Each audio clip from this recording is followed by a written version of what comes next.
Hey, what's up guys, it's Rob, hope you're doing good. So I get quite a lot of people asking me on my channel how I make my recordings, my process, what equipment I use, all those kind of things. So today I thought I would make a video and show you everything that I use, everything that I do to make a video like this, or one of my covers, or a recording, or a track, anything like that. And just go through how I put everything together. So if you've seen any of my videos and wonder how I do the recording, or how I do the editing, or what equipment I use, then stick around and check this video out, and I'm going to go through everything right now. So the first thing obviously is having the right equipment in the first place to be able to record myself, and what I use is this Focusrite iTrack Studio rig. This isn't an endorsement, by the way. I've not been endorsed to advertise this product. This is just what I use, and this is actually one of the best things I've ever bought. I think off the top of my head it was probably about 150 to 170 UK pounds, probably about $200 in the US or something.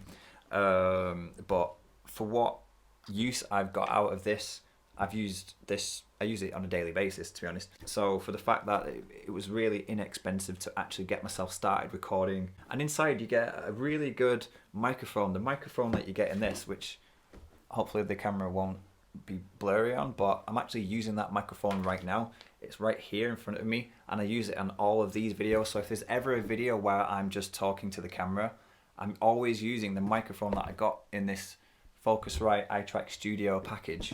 I'm using it right now. It's a condenser microphone. It sounds great, not just for talking, but it sounds great for singing as well. So I used it on my AC/DC Thunderstruck cover. My friend who sang on that cover, sorry, the window's open, you can probably hear a siren. Anyway, my friend who did the AC/DC cover with me and did all the vocals, he sang using that microphone. It needs very little adjustment after when you record it. Obviously just a little bit of EQ depending on the vocalist, but I'll get to that a little bit later. But for the most part, this has always been a fantastic sounding microphone. I mean, you can spend far more than that on a microphone in itself, but £150 for a microphone, the actual interface, which is just here on top of this speaker. And you also get a good pair of headphones. These headphones here.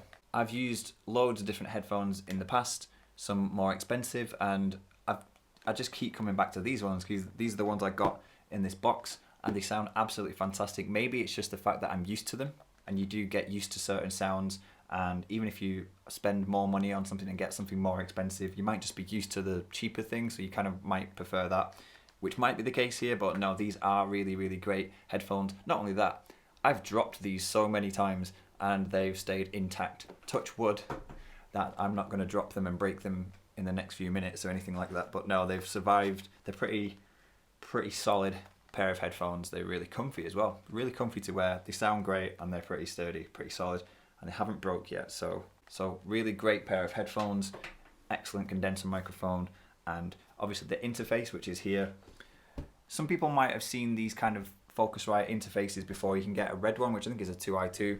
And that has the ability, I think it has 2 guitar inputs as well as 2 microphone inputs, whereas mine, with this one here, the one I got here, doesn't have 2 microphone and 2 guitar. It just has 1 microphone and 1 guitar input, which is a little bit limiting now, because if I want to play with another guitar player and record it, I can't do that. I'd have to get obviously one that can record 2 guitars at the same time. But for me, just doing recording on my own, this has been fantastic. It's been great, and this is what I use. So anybody wondering how I do my recordings and what equipment I use, this is it.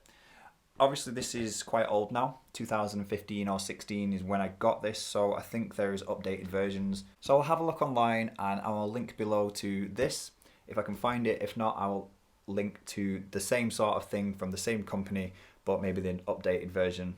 But it's intended for iPad, PC or Mac. As you can see, I use a Mac computer. And the best thing about it is that I can just plug it straight in USB. I didn't need to download anything. There's no discs or anything with it. You just plug it in and it just works straight away. Works really well with GarageBand, Logic, anything like that. No matter what you use to record, I'm sure it'll work absolutely fine. Never had any issues with it myself. I'll get to the GarageBand and Logic side of things in a minute, but for the time being, this microphone is plugged into input 1 there, which is the XLR input on the box there. Hopefully you can see this, but I'll do some close-ups of that as well. And next to it is the guitar input, which obviously there's no guitar plugged in there at the moment, but that's where I plug my guitar into. and then it's got a turny dial there for your volume of monitoring. If you have the headphones plugged in and you want to hear it a little bit louder, you can turn that up there.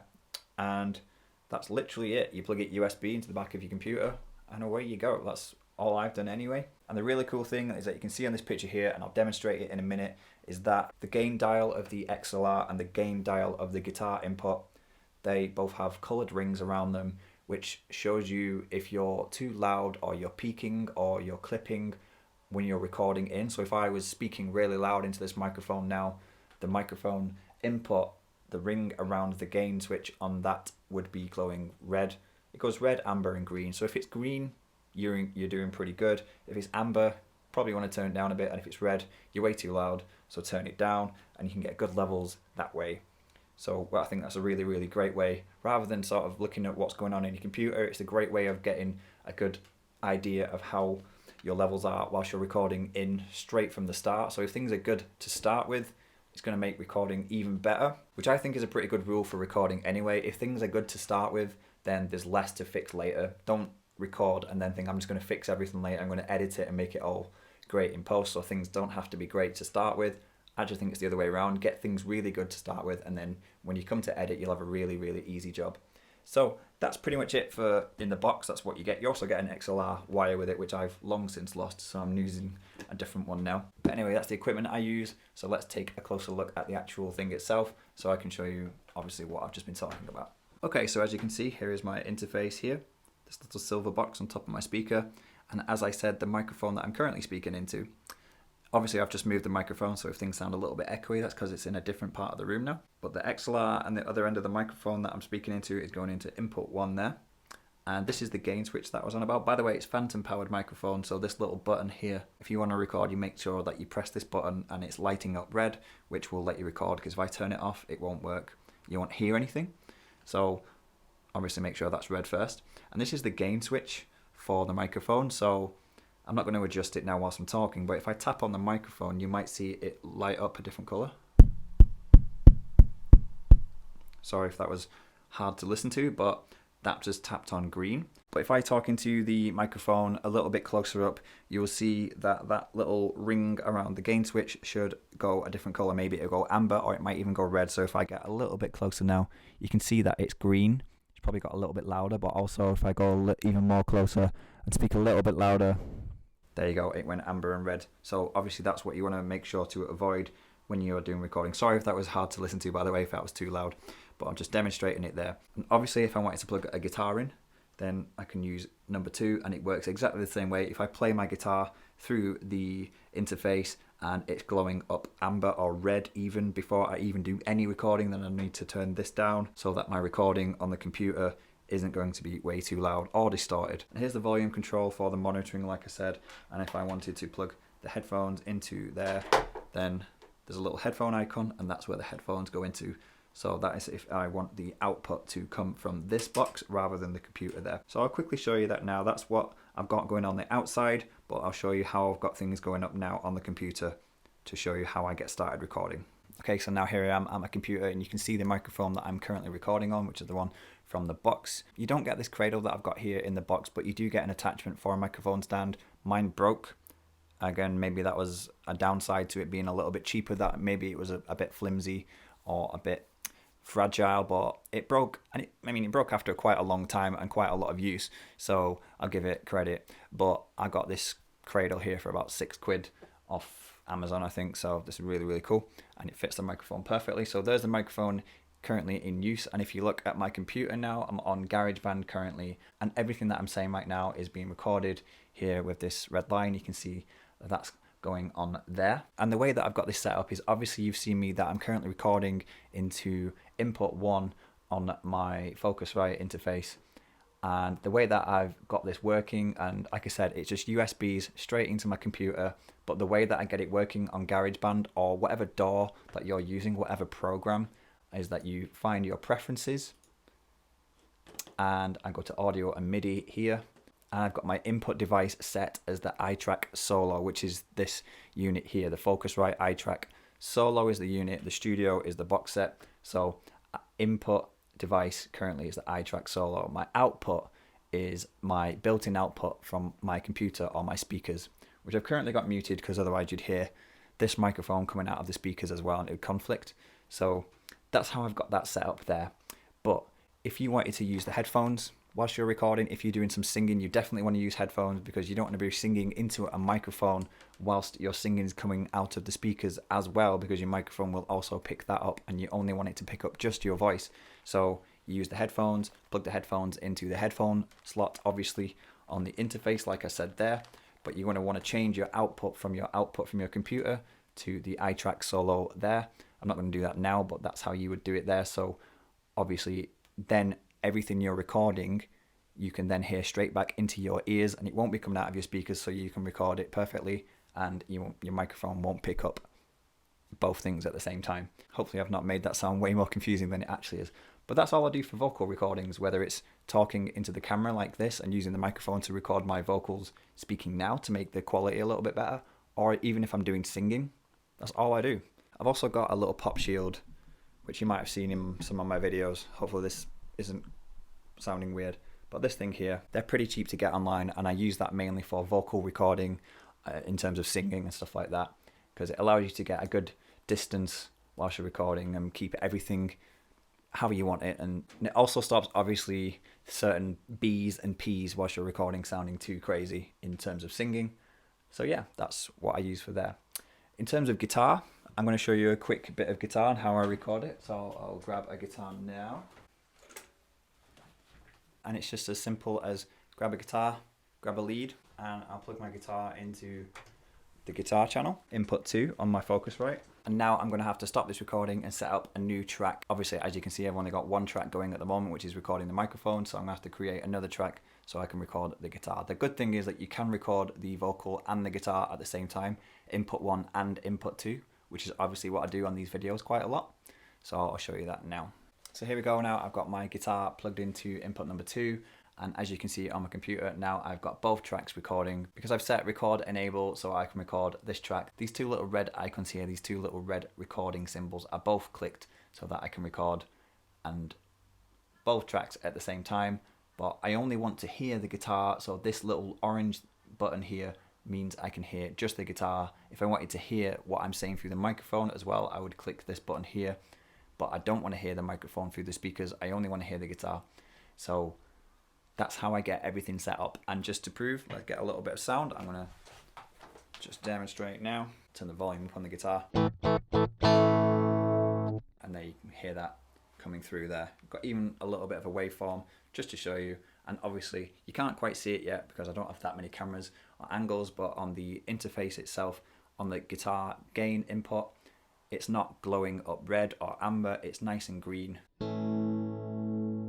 which shows me that I'm not peaking or anything like that. So I'll give it a quick play.